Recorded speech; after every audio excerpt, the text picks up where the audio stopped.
Bueno, muchísimas gracias al comité organizador por esta invitación. A lo largo de la charla vamos a discutir el caso de una paciente Antes de con cáncer Roche, de mama tomando receptores derecha. hormonales temprano de alto riesgo y pues a medida que vayamos exponiendo el caso vamos a hablar un poquito de la evidencia que tenemos al respecto. Entonces, entrando en materia, esta es una paciente de 40 años. Cuando nosotros la conocemos, nos refiere que hacia agosto del 2022 tenía un cuadro de 5 meses de evolución caracterizado por aparición de una masa en la mama izquierda durante la realización de su autoexamen. Nosotros la conocemos hacia octubre, fue de las primeras pacientes que tuvimos en CETIC, tenía una ecografía mamaria que nos reportaba una lesión de 34 por 20 por 30 milímetros y adenomegalias en el nivel 1 y 2, una resonancia magnética de la mama de la misma fecha que nos exponía la misma masa en el cuadrante superior externo, también con las adenomegalias en el nivel 1 y 2, acá está la imagen de esa resonancia, y finalmente en su examen físico en las coordenadas 2.5, una masa de 50 por 44 milímetros con retracción del complejo areola-pezón sin compromiso de la piel y una adenopatía axilar sospechosa de 4 centímetros dolorosa que vemos aquí. Esta paciente entonces se le tomó una biopsia, nos reportó un carcinoma ductal NOS grado 3 con cambios apocrinos, receptores de estrógeno del 90% con un ALRED de 8, receptor de progesterona 90% con un ALRED de 8, un HER2 negativo en 0, un KI67 del 50 al 60% y adenomegalia comprometida por tumor por el ACAF. Teniendo presente su edad, esta paciente nosotros le hicimos un testeo germinal con MyRisk. Sé que esto es debatido y lo discutíamos esta mañana. Generalmente lo estamos haciendo en todas las pacientes menores de 50 años y en todas pacientes con histologías triple negativas, además de aquellas pacientes que tengan los factores de riesgo genético para esto. Fue un estudio negativo con una variante de significado incierto en CDH1. Las imágenes de estadificación sistémica, su tomografía de tórax con unos nódulos indeterminados que por radiología consideramos se podían dejar en seguimiento, un TAC de abdomen y una gamografía ósea sin lesiones.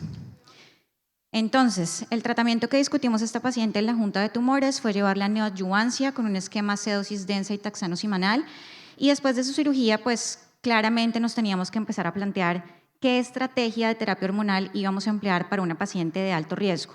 Y aquí la primera pregunta entonces sería, ¿qué es alto riesgo? ¿Cómo determinamos que una paciente con receptores hormonales positivos en estadio temprano es alto riesgo? Su edad, el grado tumoral, la invasión linfovascular, el tamaño, el grado, los ganglios, el KI67. Incluimos las pruebas genómicas de alto riesgo que hoy en día conocemos, el KI67 del grado O, para ustedes todas son importantes. Entonces, por favor, votemos. No, está.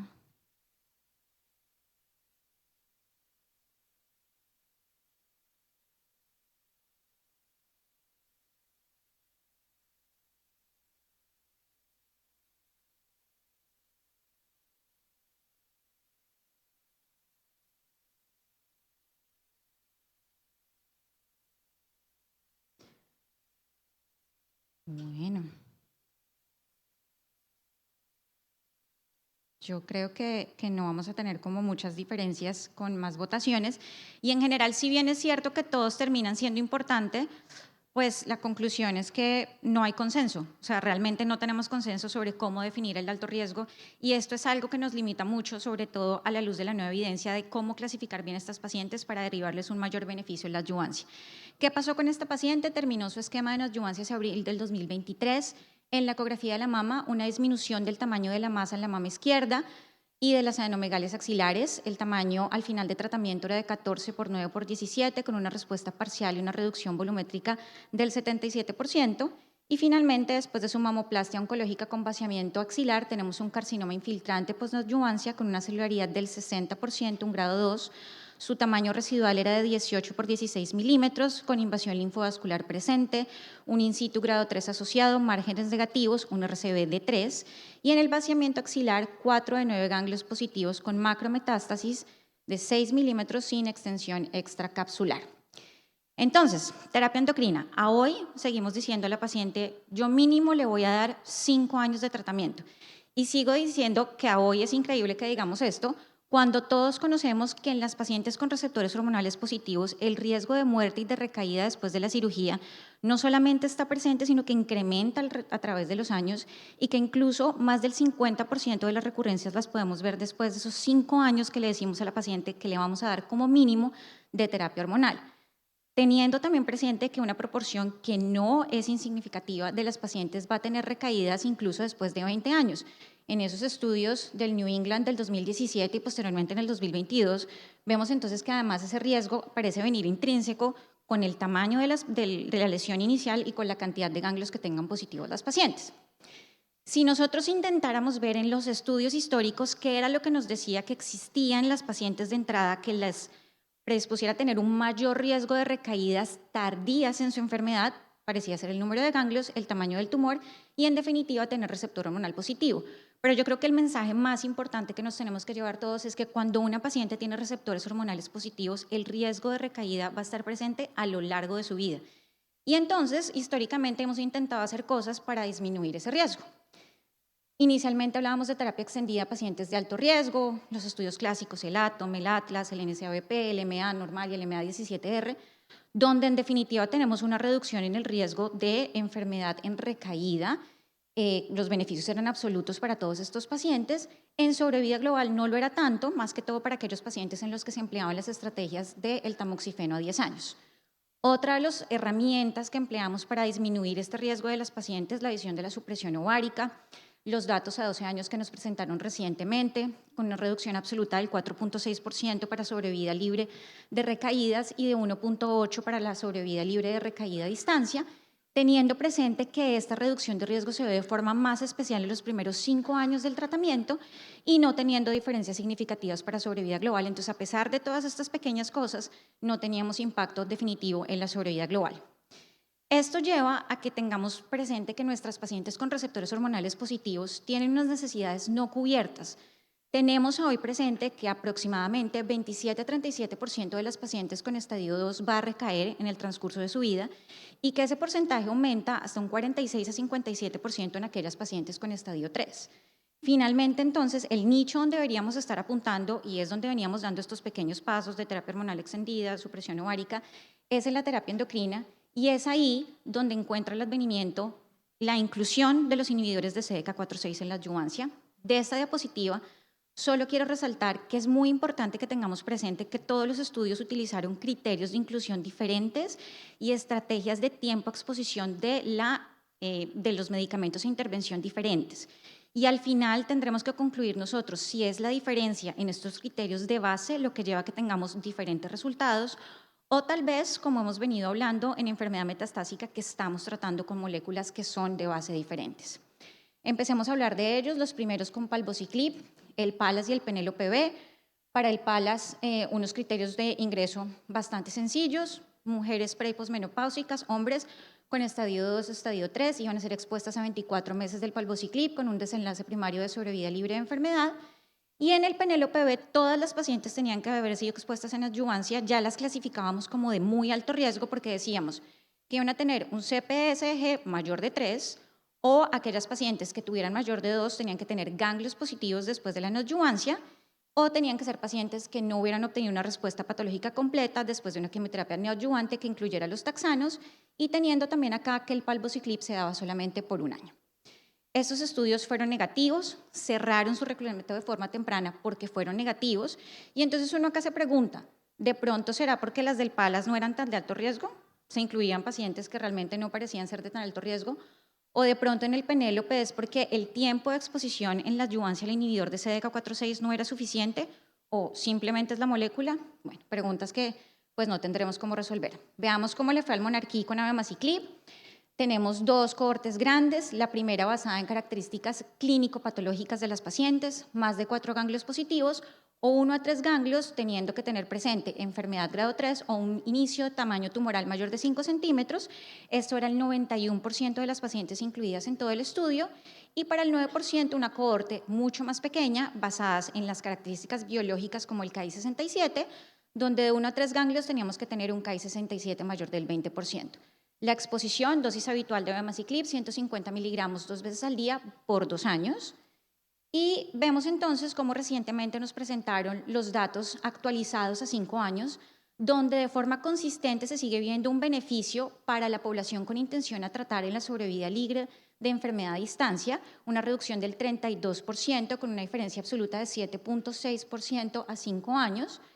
Lo es también para la enfermedad libre de recurrencias a distancia, un 32.5% a 5 años, con una diferencia absoluta de 6.7 por 5 a 5 años. Y aunque todavía parece que los datos son muy inmaduros para hablarnos de sobrevida global, parece que sí hay menos eventos en el grupo que estuvo expuesto a la abemaciclib. Incluso si nosotros vemos en los diferentes puntos de corte de los datos, el más reciente en julio del 2023, al comparar vemos que hay muchas más pacientes vivas sin enfermedad metastásica en el grupo que tuvo la exposición al inhibidor de CDK4/6 en la adyuvancia.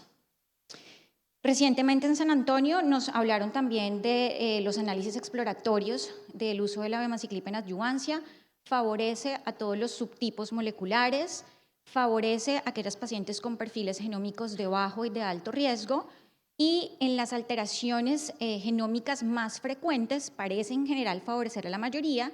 Nos dicen que es cierto que había una cantidad de población muy pequeña para MYC, GATA3, FGFR y CNF703 como para poder sacar una conclusión, pero pues también sabemos en el contexto de pacientes metastásicas, cuando en su primera línea no van muy bien y de pronto hacemos un NGS, que en general aquellas pacientes con el MYC amplificado van a ir mal con este tipo de moléculas, y pues lo mismo es lo que nos sale en este análisis exploratorio. ¿Qué continuó pasando con nuestra paciente? Después de su cirugía fue llevada a radioterapia en la mama izquierda con el drenaje ganglionar y un bus integrado en el lecho tumoral en 15 fracciones. Empezamos fácil, pues acabamos de decir cuáles eran los criterios, ella los cumplía casi todos, entonces pues no fue una discusión. Abemaciclib, letrozol, goserelina en septiembre del 2023, y más o menos en la semana 3 empieza a tener una diarrea grado 1 que podemos controlar fácilmente con loperamida. Siguiente pregunta: ¿qué pasa si tenemos esta misma paciente, pero es una paciente que tiene un T2N0, es un grado 2 y su Ki-67 es del 30%? ¿Qué conducta tomamos en esta paciente? Se nos sale de los criterios, le damos solamente terapia hormonal más supresión ovárica, ribociclib más inhibidor de aromatasa más supresión ovárica, tamoxifeno 5 años porque es premenopáusica y hacemos un switch inhibidor de aromatasa. ¿Qué piensan ustedes que debemos hacer en esta paciente?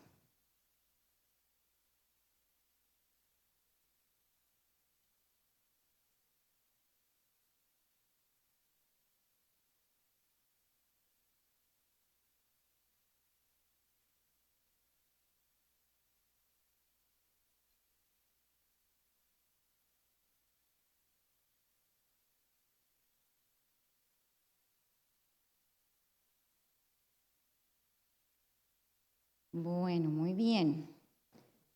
Entonces, lo que nos tendríamos que preguntar acá, y pues nos están saliendo los bullets, es: ¿existen los estadios 2 de alto riesgo? ¿Existen estadios 2 en los cuales debamos incluir a los pacientes adyuvancia con inhibidores de CDK4/6? Y pues este nicho de pacientes es un poco lo que se exploró de forma adicional en Nathalie. En ASCO del 2023 nos presentan estos análisis y podemos ver cómo en los criterios de inclusión de pacientes tenemos diferencias claras con los que hemos mencionado previamente, tanto con palbociclib como con el Monarch de abemaciclib.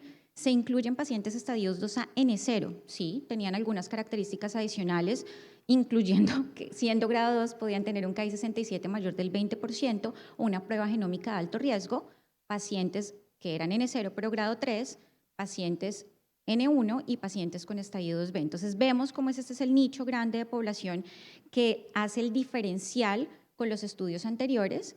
Y adicionalmente, de ese racional de ese grupo de pacientes que no han sido incluidas dentro de los estudios que hasta el momento habíamos discutido, una de las estrategias que ellos dijeron es: bueno, utilicemos 400 miligramos, en parte porque queremos mejorar la adherencia y en parte porque queremos reducir la toxicidad y que con esto de la mano pues venga una mejoría en la adherencia.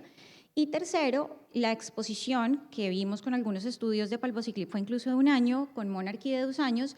Ellos dicen tenemos que hacerla 3 años, y la base fisiopatológica detrás de esto es que si nosotros arrestamos el ciclo celular por más tiempo, vamos a potencialmente inducir la senescencia de estas células tumorales de forma irreversible, y esto pues puede llegar a mejorar los desenlaces.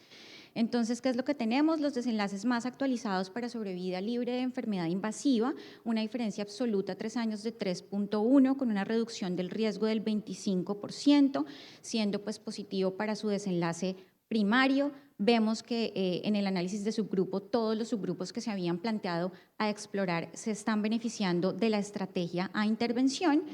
La enfermedad libre de recurrencia a distancia hasta el momento tiene una diferencia de 2.7% a 3 años, con una reducción del 25.1% del riesgo, también cumpliendo con su desenlace secundario en el estudio. Y los datos de sobrevida global, nuevamente, así como lo hablamos con el abemaciclib, tal vez son muy inmaduros porque hasta el momento solamente se han reportado 4% de eventos para cada brazo, entonces todavía no podemos sacar conclusiones al respecto. Esta gráfica la hemos visto varias veces, es un esquema claro en el que vemos cuál es la gran diferencia entre Monarch y Natalie en cuanto a la inclusión de pacientes, donde en definitiva nos permite explorar si el beneficio existe para pacientes estadio 2, muchas de ellas que incluso no las categorizaríamos como de alto riesgo de entrada nosotros al día de hoy. Siguiente pregunta, y lo planteamos ahorita, la enfermedad triple negativa en la adyuvancia. ¿Qué hacemos si esta paciente en el MyRisk que le solicitamos al principio tiene una variante patogénica en BRCA? Le damos adyuvancia con olaparib y terapia hormonal, le damos adyuvancia con el inhibidor de CDK4/6 más la terapia hormonal, le damos la adyuvancia con el olaparib, con el inhibidor de CDK4/6 y la terapia hormonal. Ay, un momento.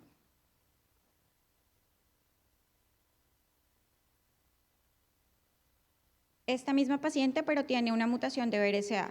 O sea, nuestra paciente, la segunda paciente era hipotética para la pregunta. Nuestra paciente sigue siendo la misma desde el principio.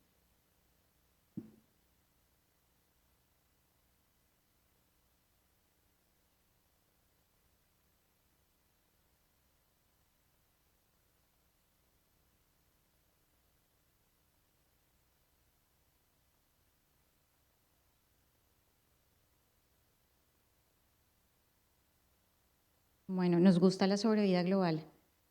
Entonces, aquí venimos a hablar de los datos del Olimpia. En el Olimpia, cuando nos lo presentan en el 2021, sabemos que tiene un subgrupo de pacientes con receptores hormonales positivos, incluidas aquellas que fueron expuestas a la quimioterapia neoadyuvante y no habían alcanzado una respuesta patológica completa, nuevamente utilizando la estratificación de riesgo con el CPS más el EG, score de mayor de 3, o aquellas pacientes que en el escenario de terapia adyuvante tuvieran más de 4 ganglios positivos. Importante tener presente, la mayoría de las mutaciones que encontramos en el Olimpia eran de BRCA1, esto tiene que ver mucho y se correlaciona con el hecho de que cuando hacemos el análisis de las poblaciones, solamente el 18% de las pacientes incluidas en el Olimpia son pacientes luminales con receptores hormonales positivos. ¿Qué tenemos en los desenlaces de los datos actualizados a 4 años? Una enfermedad libre de progresión con una diferencia de 7.3%, muy similar a lo que estamos viendo con los resultados de Monarch. Y para enfermedad a distancia de 7.4 también en 4 años. Si nosotros vemos en el análisis de subgrupo, tal vez si somos completamente estrictos, vemos que esto pasa a la unidad del 1, recordemos que solamente era el 18% de toda la cohorte. Lo mismo para la enfermedad a distancia. Y finalmente, los datos más atractivos del Olimpia, los desenlaces de sobrevida global que nos han revelado a 4 años, dando una ventaja de 3.4%, logrando cruzar el límite de significancia para estas pacientes. Entonces, una intervención que nos da por primera vez algunas luces en sobrevida global contundentes y claras en este escenario. Y pues esto es positivo para todos los subgrupos, nuevamente pues pasando el 1 para aquellas pacientes con receptores hormonales positivos, pues porque recordemos que era la población menos representada. Entonces, si vamos a elegir el olaparib adyuvante, ¿cómo lo vamos a seleccionar? ¿Por el riesgo clínico, por la supervivencia libre de recurrencia, por la supervivencia global, por el acceso que tengan las pacientes o su perfil de toxicidad? Si nosotros hablamos del riesgo clínico, pues tenemos que tener presente las estrategias de inclusión, como lo habíamos mencionado desde el principio de cada uno de los estudios. Para el Olimpia, si teníamos quimioterapia neoadyuvante, el score de riesgo, si no, más de 4 ganglios. Para el Monarch, más de 4 ganglios o 1 a 3 ganglios con las características que ya hemos mencionado, y pues digamos el más amplio, que incluye mayor cantidad de pacientes, Natalie, teniendo pacientes con quimioterapia neoadyuvante o adyuvante, ganglios positivos o ganglios negativos con estas características de alto riesgo. Al final, esto nos debe llevar a pensar que si vamos a elegir estas estrategias, tenemos que ver la que mejor se adapte a las características clínicas de nuestro paciente de base e individualizar su tratamiento. Si lo vamos a hacer por supervivencia libre de recurrencia, tenemos que hasta el momento, importantísimo para el Olimpia, receptores hormonales positivos solamente era el 18%, un delta 4 años de 7.3%, un delta 5 años con el Monarch de 7.6%, muy similares y pues el NATALEE 1 incluía también pacientes que tenían mucho menor riesgo clínico, entonces las curvas claramente se van a abrir menos y pues tenemos menos tiempo de seguimiento, pero hasta el momento a 3 años un delta de 3.1. Como lo mencionamos entonces también, el beneficio es similar con diferentes estrategias y en diferentes escenarios, escoger muy bien qué paciente vamos a poner en cada uno de los estudios. Para sobrevida global solamente tenemos datos positivos para el Olympia. Pareciera que todavía nos falta seguimiento suficiente para hablar de este desenlace para Monarch y para NATALEE. Nuevamente, solo el 18% en el Olympia expresan receptores hormonales positivos y los datos son inmaduros para los inhibidores de CDK4/6. Finalmente, entonces, ¿qué haríamos? Olaparib más inhibidores de CDK4/6, ¿será que nos aumenta la toxicidad? No tenemos datos clínicos al respecto. Hemos hablado que finalmente pues, existen algunos datos en el contexto de enfermedad metastásica que están empezando a explorarse, estudios fase 1 y fase 2. Todavía no lo tenemos claro. La pregunta que nos haríamos todos es si esto hace que la toxicidad incrementada sea prohibitiva en el escenario adyuvante, que sabemos que son pacientes que digamos que su mindset de inicio es completamente diferente a una paciente metastásica y muchas veces abandonan de forma más frecuentemente sus tratamientos también secundario a esto. ¿Será que es posible que hagamos una secuenciación con estas pacientes, un año de Olaparib y después darle 2 o 3 años del inhibidor de CDK4/6, teniendo presente que tenemos beneficios de sobrevida global para aquel grupo del Olympia con Olaparib? Esta pregunta la hicieron en St. Gallen. Como ven, si bien algunos favorecen, bueno, la mayoría favorece la secuencia, pues no tenemos datos al respecto y por el momento nos tenemos que basar en el perfil de toxicidad que tenemos reportado hasta el momento. Para el Olympia, una reducción de dosis del 25%, para el Monarch del 43.6%, aún no ha sido reportado para abemaciclib, para ribociclib y la descontinuación del tratamiento, para el Olaparib 9.9%, 18 y 19% para aquellas pacientes con abema y ribociclib de forma respectiva. Conocemos sus perfiles de toxicidad perfectamente, sabemos que los grado 3 en relación a toxicidades pues vienen siendo más que todo hematológicos para el Olaparib y también hematológicos para los inhibidores de CDK4/6 con diferentes perfiles, anemia y neutropenia de forma respectiva, y tal vez lo que termina siendo un poco más retador en el escenario de la toxicidad más frecuente es la diarrea que llegan a presentar las pacientes en el escenario adyuvante con abemaciclib. Entonces, pues tener esto presente. Conclusiones. Las pacientes con cáncer de mama, receptores hormonales positivos tempranos, siguen teniendo un riesgo de recurrencia tardía distante a lo largo de todas sus vidas. Actualmente existen varias estrategias que nos permiten darles a estas pacientes una disminución de este riesgo de entrada, pero no tenemos claridad porque no hay ninguna estandarización de cuáles serían estos criterios que nos definen alto riesgo en consenso. Las pacientes de alto riesgo terminan teniendo desenlaces en sobrevida libre de enfermedad invasiva y sobrevida libre de enfermedad a distancia con el uso de la adyuvancia de los inhibidores de CDK4/6 más terapia endocrina, esto basándonos en el Monarch y en el NATALEE. El Olaparib adyuvante en cáncer de mama temprano de alto riesgo tiene impactos no solamente en sobrevida libre de recurrencia y sobrevida libre de recurrencia de distancia, sino también en sobrevida global, que es, pues, digamos, como tal vez uno de los datos más importantes.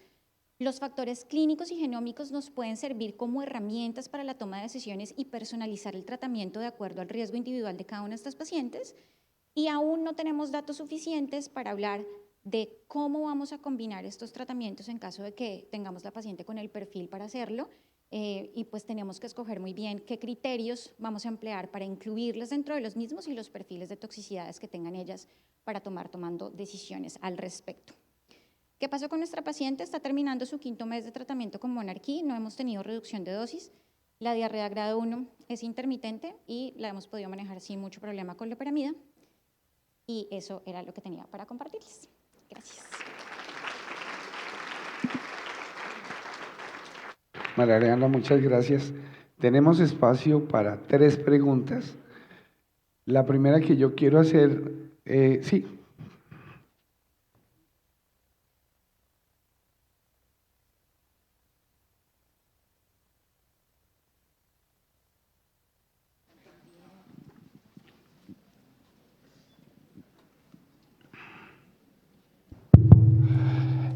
Mi pregunta sería, ¿cómo encararías vos a una paciente que se opera de entrada un T2, N1, 1 a 2 ganglios positivos, que decís, bueno, esa paciente es candidata a hacer quimioterapia, le hago una plataforma, te la complico un poco más, grado histológico 3, digo, receptores hormonales positivos, puede ser candidata a quimioterapia e inclusive a adyuvancia con abemaciclib, pero le hago una plataforma genómica y me viene de bajo riesgo. Gracias. Perdón, pero Bueno, esta mañana tuvimos una discusión un poco menos sí, complicada. sí, sí, 55 porque años. Porque era una paciente en la que nos expuso Tomás esta mañana, era una paciente que al menos tenía 4 ganglios positivos, entonces uno se podía un poco ir por aquella carga Claro. tumoral positiva para decir que le quiere uno hacer todo. En este escenario, yo creo que teniendo una prueba genómica que nos dice que es de bajo riesgo, con los resultados además del responder que también pues, nos dan beneficio de esto, y no me vas a decir ahorita que es premenopáusica, ya no me lo puedes meter dentro de la usada. No. Mi estrategia sería utilizar la adyuvancia con los inhibidores de CDK4/6 más la terapia hormonal. O sea, te irías igualmente por los inhibidores En el contexto de 1 a 2 ganglios ganglios con una prueba genómica negativa, ¿verdad? Y no es premenopáusica. Eso. Y es que es para riesgo para tratamiento de quimioterapia. El responder o los estudios de Oncotype, yo no conozco información, no sé si alguien la tenga, para definir si un paciente deba o no recibir tratamiento con inhibidores de ciclina. O sea, la respuesta es clara, que no para quimioterapia, pero seguramente tiene los demás criterios de los otros estudios para recibir incluirlo en la tratamiento adyuvante con inhibidores de ciclina. Mauricio. No, mi pregunta era esa. Excelente presentación. Era, pues, no de bajo riesgo, sino un T2N0, pero con un oncotype de alto riesgo. ¿Te plantearías hacerle adyuvancia con ribo? Está incluida dentro. Es cierto que en estas pacientes con estadio 2 el beneficio absoluto termina siendo cuando uno hace el análisis de subgrupo mucho menor, cercano al 1.8%, pero pues existe beneficio y finalmente estamos hablando de beneficio de un estadio 2 disminuir el riesgo de recaídas del 27 al 37%. Entonces, creo que todo termina aportando y está incluido dentro de las pacientes del estudio. Tenemos datos al respecto, yo lo daría. En el estudio Monarquí no hay absolutamente ninguna diferencia en el beneficio de Abema, ¿no? Según el riesgo, tanto por Prosigna como por Oncotype. Este análisis no está en Natalie, que el grupo de riesgo intermedio va a ser el más cuestionado, por supuesto, pero para Abema los criterios de inclusión del estudio son los que de momento son mandatorios porque ningún biomarcador nos va a permitir seleccionar. Que fue lo que mejor. vimos en el análisis de subgrupos Exacto. que presentaron ahorita en San Exacto. Antonio, que si acaso para mí, que es que… Pedro. Bueno, vámonos al escenario real nuestro. Tenemos 4 situaciones. Primero, no está aprobado por la autoridad regulatoria la adyuvancia con el inhibidor de ciclina. Segundo, tenemos problemas de presupuesto máximo, tenemos problemas de la UPC que no alcanza. Tercero, los desenlaces que muestra el estudio no son un surrogado de sobrevida global. Cuando estamos con enfermedad temprana, ¿qué buscamos? Curación. Y curación equivale a sobrevida global. Tercero, tenemos los temas de costo-efectividad que van enlazados al anterior. Y cuarto, tenemos el tema de calidad de vida, que no necesariamente va en relación con toxicidad, pero que puede estar con alguna relación. Bajo ese escenario, ¿cuál es tu recomendación para nosotros, tercer mundo, con todas esas limitaciones? Gracias también.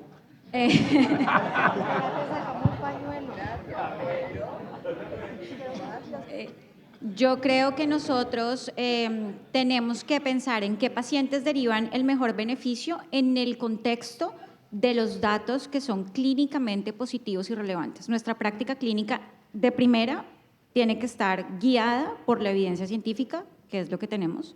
En segundo, considerar en ese contexto, también tenemos que pensar en el país en el que estamos, cuáles son los pacientes que realmente derivan un mayor beneficio de estas estrategias. Tal vez, si yo soy completamente purista, la paciente de 1.8% de beneficio que tiene 75 años no sería la que yo escojo para esta intervención.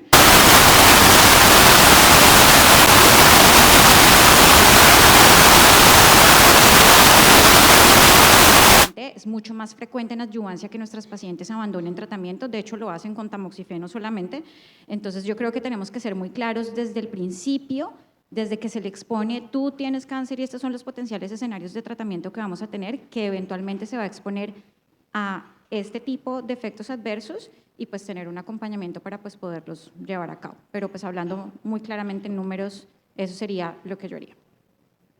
Muchísimas gracias. Vamos entonces